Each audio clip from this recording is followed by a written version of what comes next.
चल शुक्रिया। अब मैं आग्रह करूंगा अपने नेता प्रतिपक्ष तेजस्वी जी से एक एक मुद्दे को लेकर आपको संबोधित करें और चुनाव में जो हमारा विषय है, जो बिहार का विषय है, उसी पर बात हो और किसी विषय पर नहीं। सभी हमारे पत्रकारगण, इलेक्ट्रॉनिक, प्रिंट और जितने हमारे यूट्यूबर्स, पोर्टल मीडिया के साथी हैं, आज जैसा मनोज झा जी ने बताया कि सुबह सुबह आज हम लोगों ने परिवर्तन पत्र हम लोगों ने रिलीज किया है। यानी 24 में 24 जन वचन हम लोग लेकर के आए हैं और जो 24 जन वचन है ये हमारा कमिटमेंट है, प्रण है, जिस चीज को, जिस जिम्मेवारी को हम लोग पूरा करेंगे। और बहुत ही महत्वपूर्ण बातें हैं इसमें, जिससे बिहार देश के हमारी जनता का भला कैसे हो, बिहार की तरक्की कैसे हो, विकास कैसे हो। और हम लोग जब कोई बात कहते हैं तो उसको करके दिखाते हैं। हम लोगों ने 20 में जो जो मुद्दे लाए उस सारे मुद्दों को 17 महीने में हम लोगों की कोशिश रही कि सारे मुद्दे को हम लोग पूरा करें। हालांकि 2-4 सीट से हम लोग कम रह गए थे सरकार, लेकिन जब भी 17 महीने हमको मौका मिला, जिस परिस्थिति में जो हमारा कमिटमेंट था, प्रण था, उसको हम लोगों ने पूरा किया। आप देखेंगे 17 महीने में जो देश में कहीं नहीं हुआ था, 2-4 चीजें वो हम लोगों ने बिहार में 17 महीने में करके दिखाया। 5 लाख नौकरी, सरकारी नौकरी हम लोगों ने दिया। देश में किसी भी राज्य में इतने बड़े पैमाने पे किसी को नौकरी नहीं मिली। हम लोगों ने जाति आधारित गणना कराया और आरक्षण की सीमाएं जो है 75% हम लोगों ने किया था। 2020 में आप लोगों को भी पता होगा कि हमने कहा था कि तमिलनाडु के तर्ज पर हम लोग आरक्षण की सीमा बिहार में बढ़ाएंगे, तो उसको भी किया। हम लोगों ने IT पॉलिसी, टूरिज्म पॉलिसी, खेल नीति, ये भी प्रॉमिस किया था कि जो पढ़ेंगे उनको तो नौकरी मिलेगी, लेकिन और राज्यों में है कि भाई जो मेडल लाता है देश के लिए, जो अच्छा खिलाड़ी है, उसको भी नौकरी मिलनी चाहिए। और हम लोगों ने उस नीति को भी ला करके जो है लगभग 71-72 खिलाड़ियों को नौकरियां दी और हाईएस्ट रैंक था DSP लेवल का। तो उस काम को भी हम लोगों ने पूरा किया। और आप लोग सब लोग समझ रहे हैं कि ये चुनाव है, बिहार की जनता भी उम्मीद करती है हम लोगों से कि भाई 2024 के चुनाव में हम बिहार की जनता के लिए क्या कमिटमेंट कर रहे हैं, क्या नया ला रहे हैं। तो आज परिवर्तन पत्र के जरिए 24 जन वचन, यानी 24 का चुनाव और 24 जन वचन हम लोग लाए हैं। डिटेल्स और सारी बातें आप लोगों को दे दी जाएगी, लेकिन जो प्रमुख चीजें हैं वो हम आप लोगों के समक्ष रखना चाहेंगे। जनमत, जनता अगर हमको ताकत देती है, अगर हमारी इंडिया अलायंस की सरकार बने तो देश भर में 1 करोड़ नौजवानों को नौकरी, सरकारी नौकरी हम लोग देने का काम करेंगे। 1 करोड़ नौकरी पूरे देश में। पूरे देश में 30 लाख नौकरियां जो है रिक्त पड़ी हैं, उसको तो भरेंगे ही भरेंगे, लेकिन 70 लाख नौकरी का जो है पदों का हम लोग सृजन करेंगे। आप लोग जानते हैं नौकरी, बेरोजगारी सबसे बड़ा हम लोगों का दुश्मन है। आज भाजपा के लोग इस पे कोई चर्चा नहीं करते। 2 करोड़ हर साल उन्होंने नौकरी का वादा किया था, लेकिन हम लोग सच्चे लोग हैं, जो कहते हैं वो करके दिखाते हैं। तो पूरे देश भर में 1 करोड़ लोगों को हम लोग जो है सरकारी नौकरी देने का काम करेंगे। 2 तारीख जो है वो मतलब 2 डेट याद कर लीजिए। देश में 15 अगस्त, आने वाला जो 15 अगस्त है, आपको बेरोजगारी से आजादी मिलना शुरू हो जाएगा। आने वाला जो जिस समय हमारा देश आजाद हुआ था, जिस तारीख को, हम लोगों का प्रण है कि हम लोग 15 अगस्त से बेरोजगारी से आजादी हम लोग लाए। यानी सरकार आएगी तो 15 अगस्त से हम लोग जो है नौकरी की प्रक्रिया शुरू कर देंगे। दूसरा तारीख आप लोग ध्यान से रखिएगा, जो आने वाला रक्षाबंधन है, गरीब परिवार की बहनों को हम लोग प्रत्येक 1 वर्ष में 1 लाख रुपए का सहायता हम लोग देने का काम करेंगे। जो रक्षाबंधन आएगा उसी दिन से हमारी बहनों को, जो गरीब परिवार में है, हर 1 साल 1 लाख रुपए का हम लोग जो है सहायता देंगे। और आप लोगों के समक्ष हम बताना चाहेंगे, तीसरा, कि 500 रुपए में गैस सिलेंडर का भाव जो है कर दिया जाए। आज जो है 1200-1500 मिल रहा है। अगर हम लोगों की सरकार बनेगी तो इसको, महंगाई जो चरम सीमा पर है, महंगाई को कम करने के लिए 500 रुपए में गैस सिलेंडर जो है उस चीज को हम लोग कर देंगे। पुरानी पेंशन योजना ओपीएस को हम लोग लागू करेंगे। और सबसे महत्वपूर्ण, बिहार को विशेष राज्य का दर्जा हम लोग दिलाएंगे। बिहार को विशेष राज्य का दर्जा दिलाएंगे। अगला पॉइंट, यह भी बिहार के लिए बहुत ही महत्वपूर्ण है।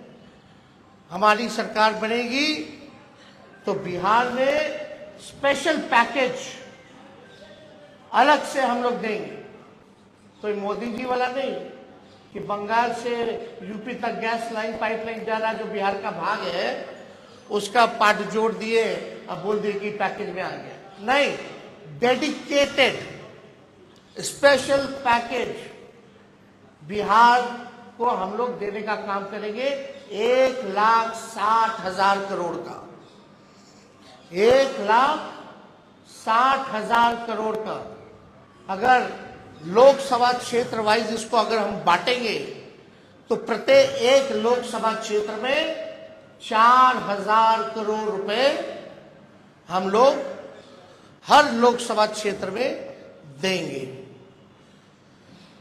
बिजली जो है, बिहार का बिजली का जो दर है सबसे महंगा है पूरे देश में, बहुत महंगा है। बिहार के जितना महंगा बिजली और कहीं नहीं मिलता है।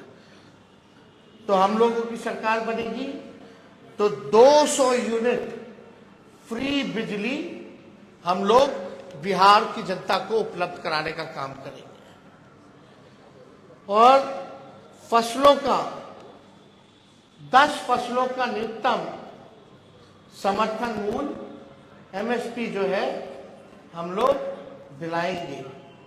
स्वामीनाथन जी के जो रिपोर्ट है, जो सिफारिशें हैं, उसको हम लोग पूरे देश भर में लागू करेंगे। और ये भी बहुत ही महत्वपूर्ण बात है, हम जगह जगह जा रहे हैं, नौजवान बहुत परेशान हैं अग्निवीर योजना से। ना पेंशन मिलेगा, ना ग्रेच्युटी मिलेगी, ना कैंटीन की सुविधा मिलेगी, ना शहीद का दर्जा मिलेगा। 4 साल के बाद जो है उनको हटा दिया जाएगा।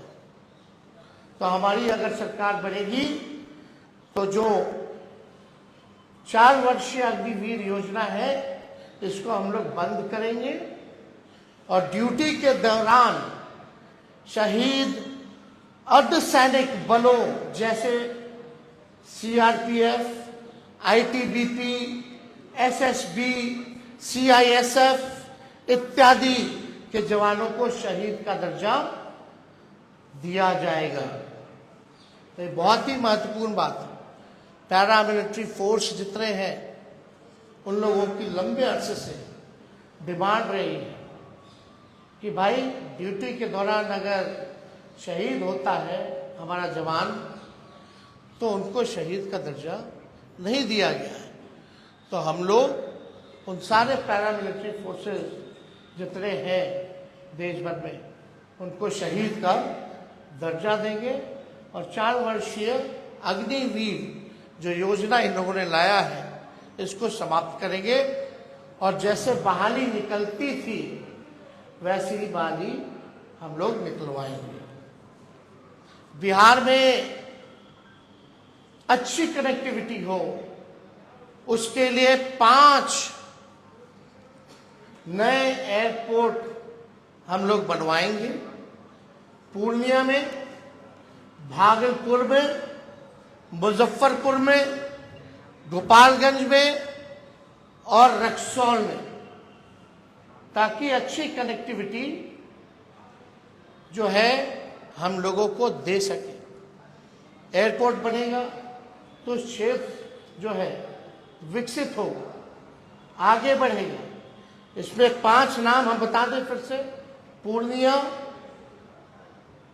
भागलपुर, मुजफ्फरपुर, गोपालगंज और रक्सौल में नए एयरपोर्ट का निर्माण कराया जाएगा। अगला पॉइंट, मंडल कमीशन के बाकी बचे जितने सिफारिशें हैं उसको हम लोग लागू करेंगे। और यही नहीं, हम लोगों ने जाति आधारित गणना कराया। जाति आधारित गणना तो कराया तो साथ में हम लोगों ने आरक्षण की सीमा को बढ़ाया 75%। आज भले ही चाचा जी उधर चले गए हों लेकिन इस बातों को भूल जाते हैं।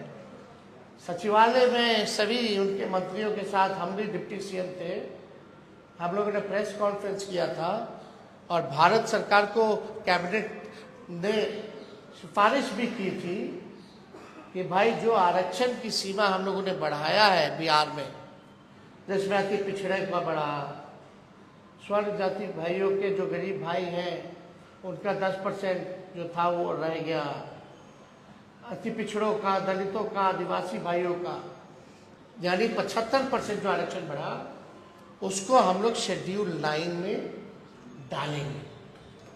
अब इस पे मुख्यमंत्री जी चर्चा नहीं करते। इतने महीने हो गए सरकार में लेकिन अभी भी शेड्यूल 9 का जिक्र नहीं किया उन्होंने।